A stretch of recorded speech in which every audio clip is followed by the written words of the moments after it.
Bismillahirrahmanirrahim. Assalamualaikum warahmatullahi wabarakatuh.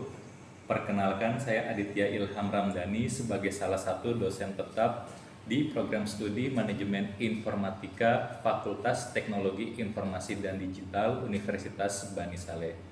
Video ini dibuat dengan tujuan sebagai syarat sertifikasi dosen pada pelaksanaan unjuk kerja Tridharma Perguruan Tinggi atau PDD UKTPT, khususnya dalam bidang pengajaran. Saya menetapkan pengajaran sebagai pilar utama dalam kontribusi Tridharma Perguruan Tinggi, sesuai dengan semangat Merdeka Belajar Kampus Merdeka. Saya berkomitmen untuk menghadirkan proses pembelajaran yang berorientasi pada praktek nyata di dunia industri, khususnya melalui pendekatan praktek pemrograman yang intensif dan aplikatif. Metode pengajaran yang saya terapkan berfokus pada learning by doing, di mana mahasiswa dilatih untuk membangun solusi digital berbasis kebutuhan real melalui tugas-tugas pemrograman, studi kasus, proyek mini, dan integrasi kompetensi.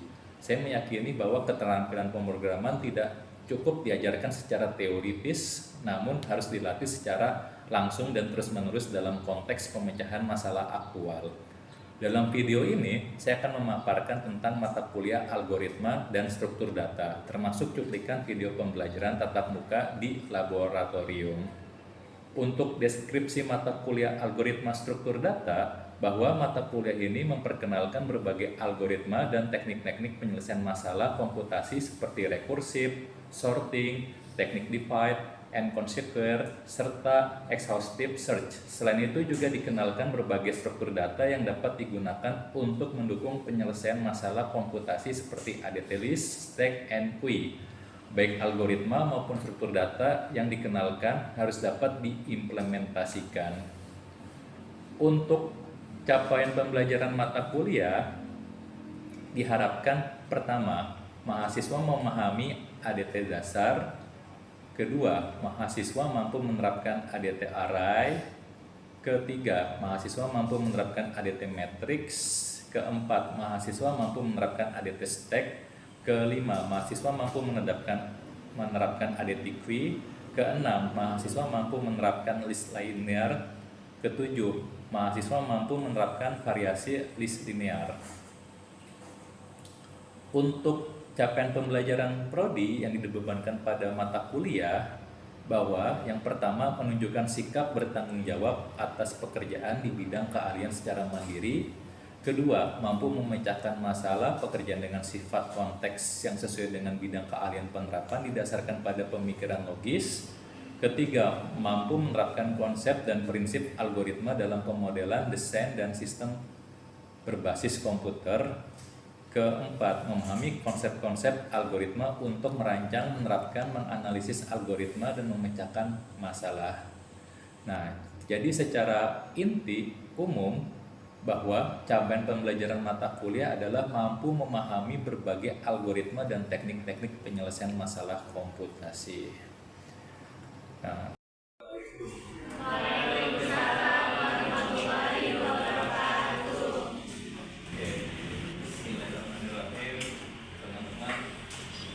kita mulai perkuliahan perdana kita ya, mata kuliah algoritma struktur data. Nah, pembahasan nanti akan Bapak sampaikan ya mengenai kontrak kuliah, ada deskripsi kontrak kuliah dan ada standar kompetensinya. Nah, kemudian nanti di sini strategi pembelajarannya ada praktikum, itu penilaian atau kehadiran ya, 10%, tugas 20%, tes 20%, kelas 20%.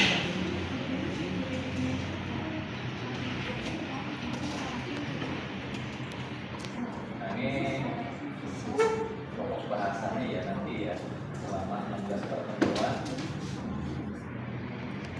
dan di 16 pertemuan ini kita bahas ya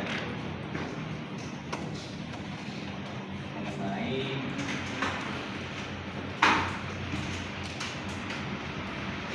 pertemuan ya.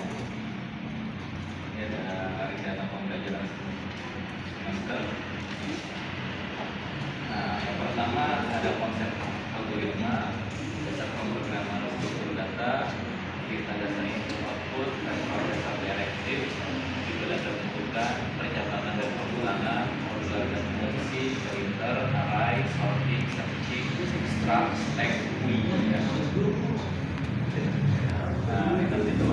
bisa referensi untuk bukunya, mohon diperhatikan ya.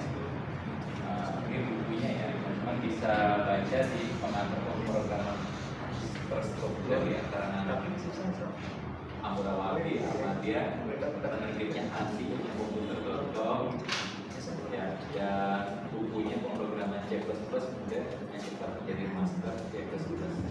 Oke, berpatahnya teman udah pada punya aplikasi C++ belum?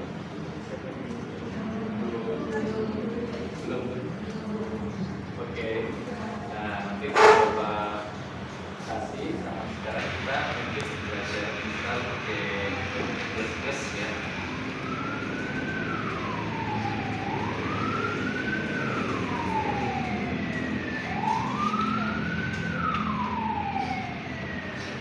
Tapi sebelumnya itu merupakan praktek dan lebih ngerti ya.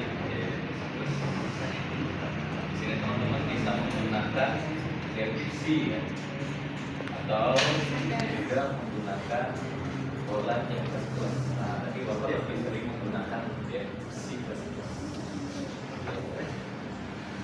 Nah, aplikasi C++ ini ada banyak ya. Ada Turbo C++, Golang C++, ya, ada C++. Nah, jadi kenapa untuk mata kuliah algoritma itu Bapak menggunakan C++? Karena di sini merupakan basically ya, pembelajaran untuk mengasah algoritma teman-teman. Oke, teman-teman kan udah pernah belajar nih mata kuliah algoritma. Nah, kira-kira apa sih yang dimaksud dengan algoritma?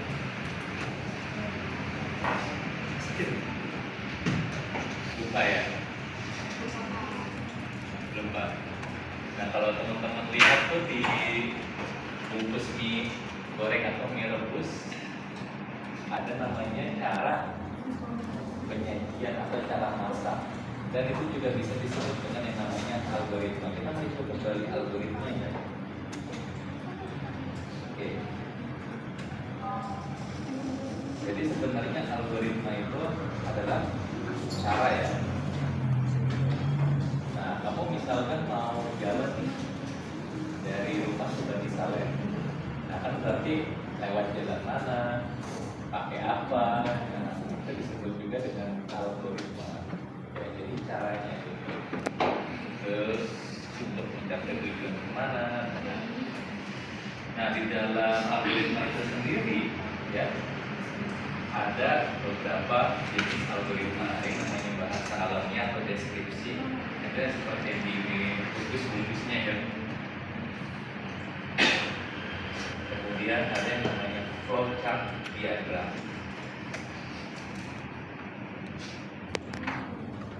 Dan ada yang namanya pesawat Newton.